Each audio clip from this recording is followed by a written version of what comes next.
Ask someone who they are, and they'll answer instantly. Their job, their personality, their values. But psychology reveals something disturbing. Most people live their entire lives without truly knowing themselves. Not because they don't look, but because the mind actively hides the truth.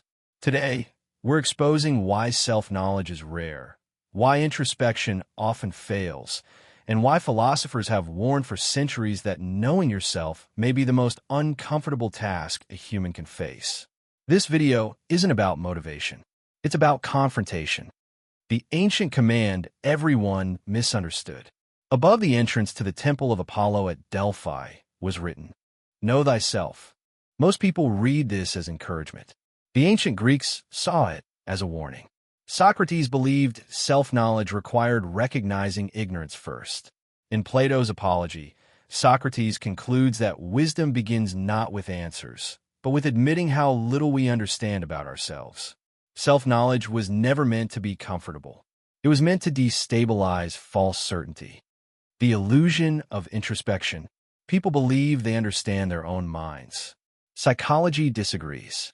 In Nisbet and Wilson's landmark research, subjects confidently explain their choices, yet were demonstrably wrong about the real causes. The brain constructs explanations after decisions are made. Introspection feels real, but it's often storytelling. As psychologist Timothy Wilson writes in Strangers to Ourselves, the conscious mind is not the command center, it is the press secretary. Freud and the unseen driver of behavior.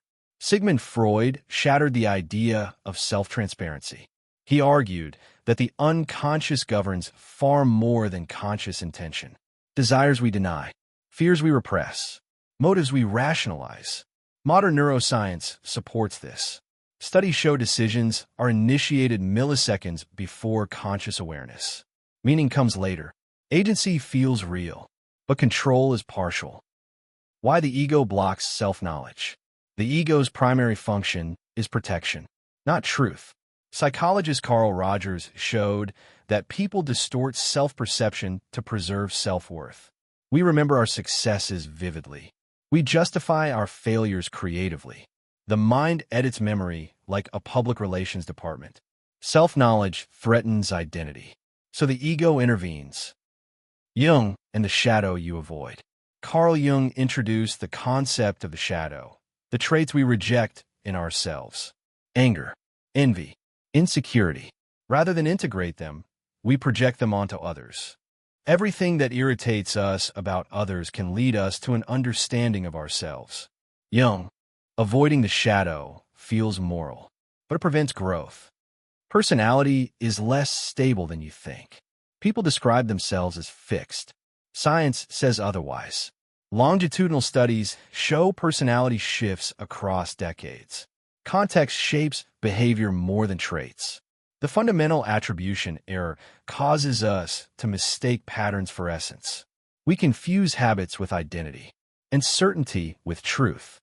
Modern life encourages self-deception. Social media rewards performance, not authenticity. We curate identities instead of examining them. Philosopher Irving Goffman, in The Presentation of Self in Everyday Life, described life as a stage. The longer we perform, the harder it becomes to separate role from self. Why honest self-knowledge feels like loss. Letting go of false self-images feels like grief.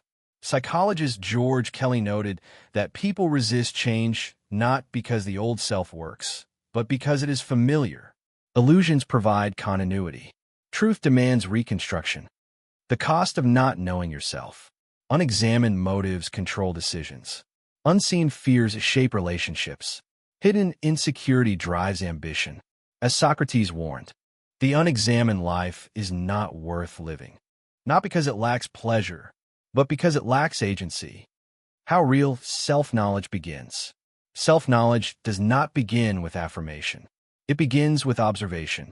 Stoic philosophers practiced self-audit, journaling without justification, noticing emotional reactions, questioning motives instead of defending them. Ask not, who do I think I am? What do my actions reveal? Closing. Most people don't avoid self-knowledge because it's impossible. They avoid it because it's destabilizing.